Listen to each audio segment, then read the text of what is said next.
man, you've been in the game. You've been doing it for a while. And, of course, it's going down December 29th at the Toyota Arena in Ontario. Whoop, whoop. Katt Williams' Dark Matter Tour. Whoop. That's I right. saw you rock with Katt last year, man. Great show. Man, this is the best tour out, the Dark Matter Tour. Katt Williams, bam, you got real ghosts eating. Come on, man. What? Tommy Davidson, Zoo, man, Miller, Red Grant.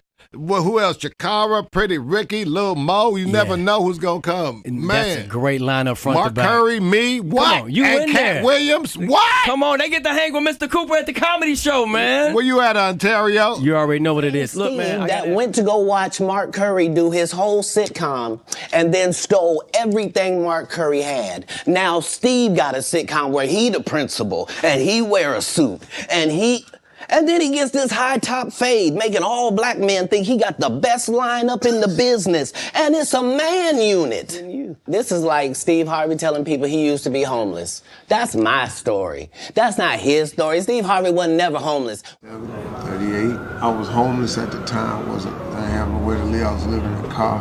I got a call that said, hey, we saw a videotape of you. We'd like you to perform Sunday night. It was Thursday. I didn't have the money to make it to New York. I hung up, started crying. Wow, first shot on TV and now it's gone. Was Steve homeless? Was he homeless, sleeping in his car and all of this stuff? Steve Harvey was never homeless a day in his life. Not one time. Because let's just add this up.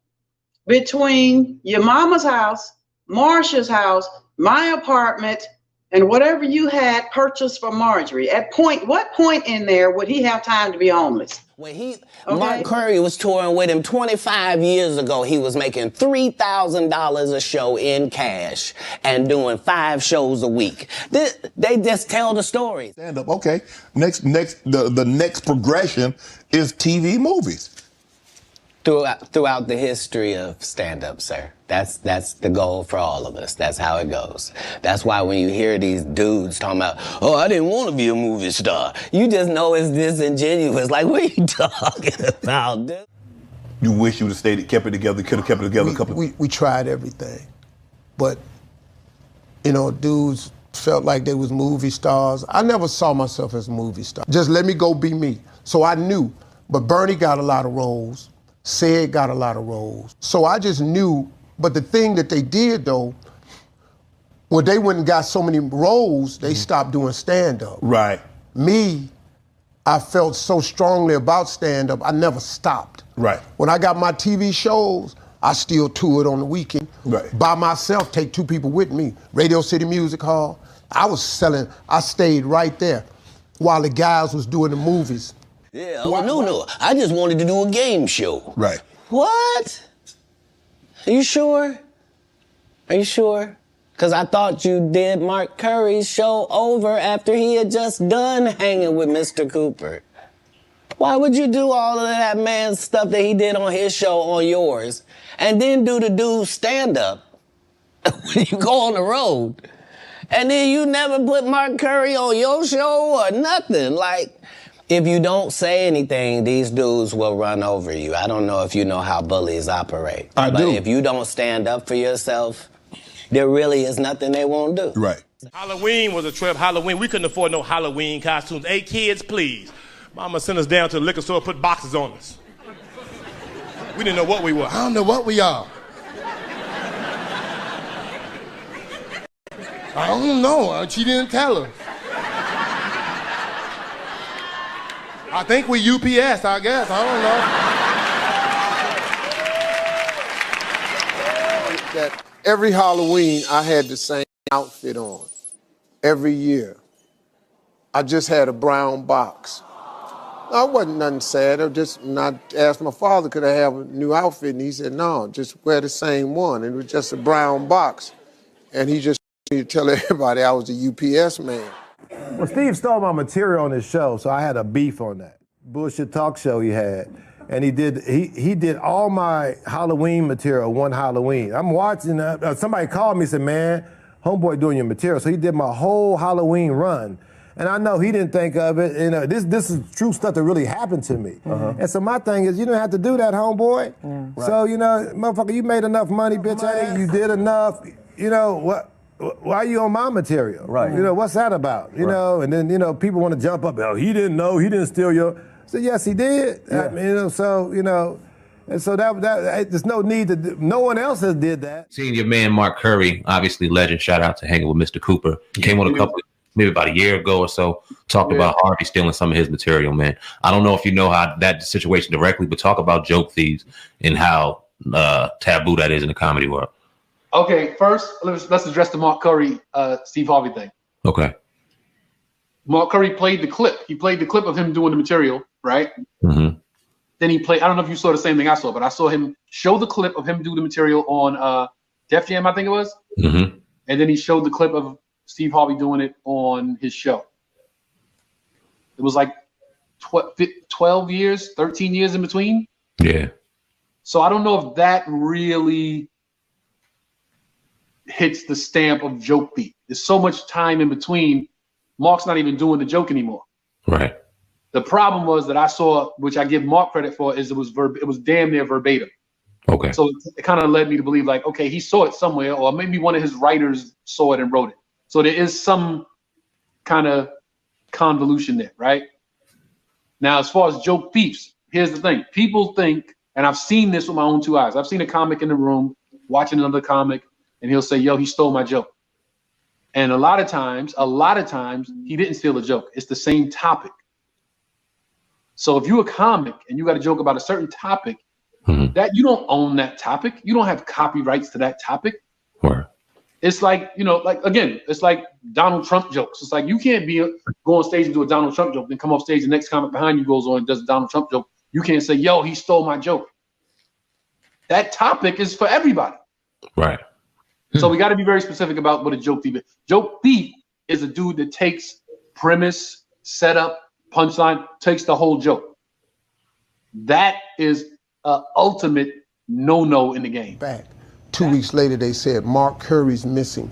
Would you do us a favor and host Amateur Night? Ladies and gentlemen, welcome to Showtime at the Apollo. I'm your host, Mark Curry. And by the way, I have a brand new sitcom coming up with Holly Robinson and Don Lewis on ABC this fall. Check it out. Anyway.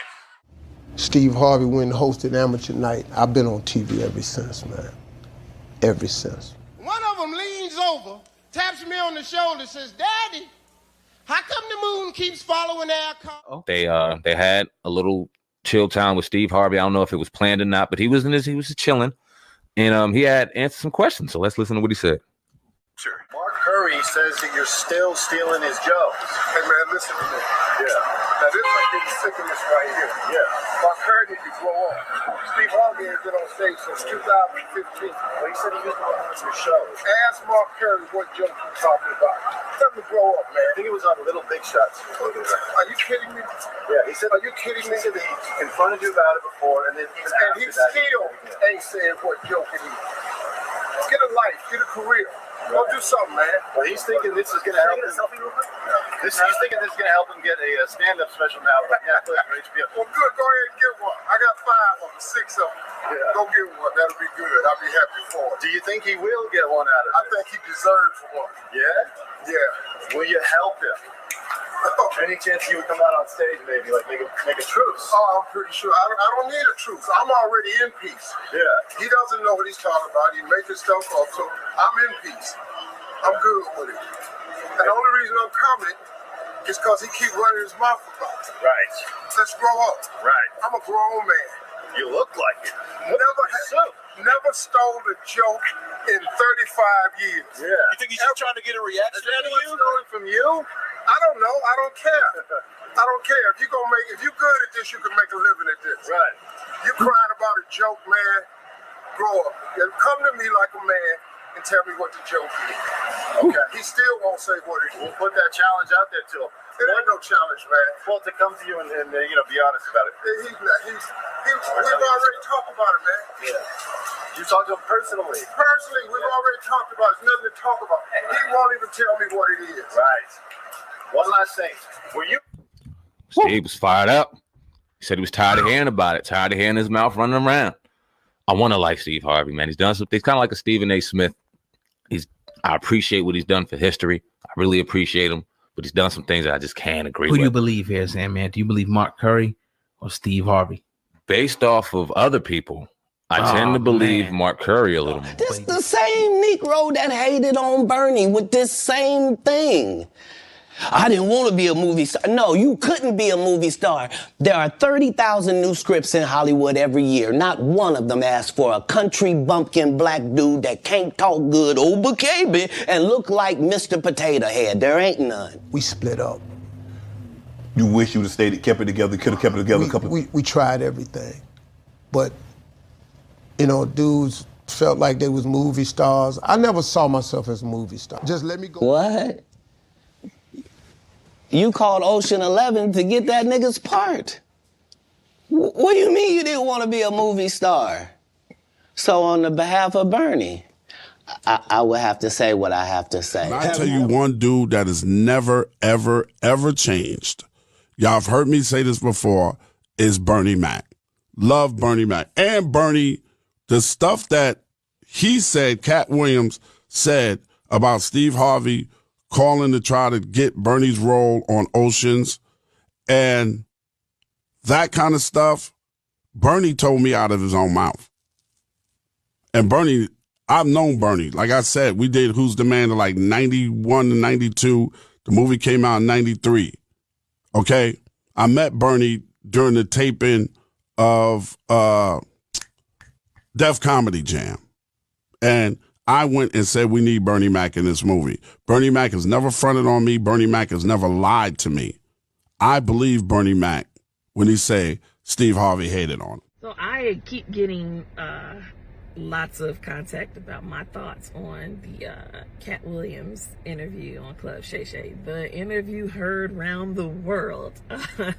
And I don't know, my take is probably going to be really, really boring. Number one, I want people to keep in mind, my dad has been dead for 15 years, so I have not been fully immersed in the world of comedy. I don't know the ins and outs of that like that anymore because my end has been gone for 15 years. You know, I've got friends in the game, but we don't sit and talk about, you know, stuff like that. So I don't know Katt Williams. Never met him. That's one person I never did get to meet when my dad was alive. But from everything that I've ever heard my dad, you know, say, he's always seemed like a stand-up dude. So I have no qualms, no quarrels with him. I thought the interview was hilarious, entertaining. That man dropped so many one-liners that I'm sure we are going to be wearing down to the ground in this year of our Lord 2024. But one of my biggest takeaways in watching people's responses was how people were kind of like, oh, that's kind of sad, like outside of being, you know, tickled by it.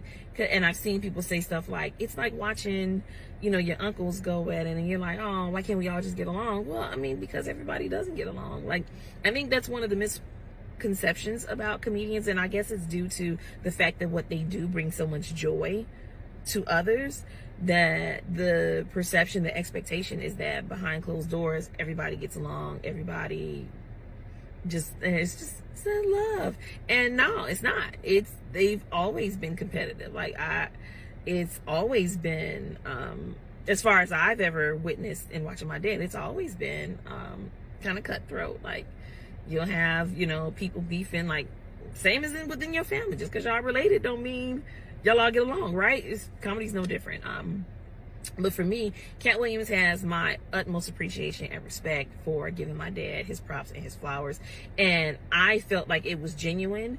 There are some people who have given, you know, my dad his flowers now that he's dead that I'm looking at like, you know, doggone well, he wasn't doing that when he was alive. And that, not just famous people, just people all across the board. As my dad used to say, you ever want to be loved by everybody? You ever want to be special? Just die. It's real easy to give lip service when somebody dies and you, oh, they were so wonderful.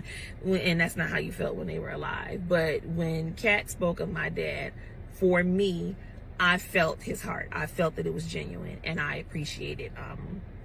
Again, it's been 15 years since my dad's been dead. If you follow me at all, you know I've said this repeatedly, like it does my heart good to know that my dad was a stand-up guy, that the man that I knew him to be was who he actually was to people, because that's the thing. Like, we can love people and think they one way and then find out later no. And I say, like, in 15 years, if he was an asshole, somebody by now would have been like, let me tell you about that mother. So that is not the case with my dad. Makes me so proud, and I just really appreciate what I believe the genuine love and respect that Katt Williams showed my father. It is so much appreciated. Much love and mad props to Katt Williams. I would love to sit down and just have a conversation with Katt Williams, because I think that is probably the most entertaining and gem-dropping conversation I probably would have in my life outside of conversations with my dad. So yeah, so that's my take. Like I said, probably boring, but that's what I thought. Again, much love and respect to Katt Williams. And until you humble yourself, you will forever be kinged by the king. I ain't scared of you motherfuckers. I would like to know how you all feel about this situation, and while you are letting me know, could you please like and share this video and subscribe to Genevas Closet if you haven't already done so right here on YouTube. And you can follow me on Facebook at Genevas Closet, and you can email me at genevascloset22@gmail.com. You all have a fabulous day, and I will talk to you later. Bye.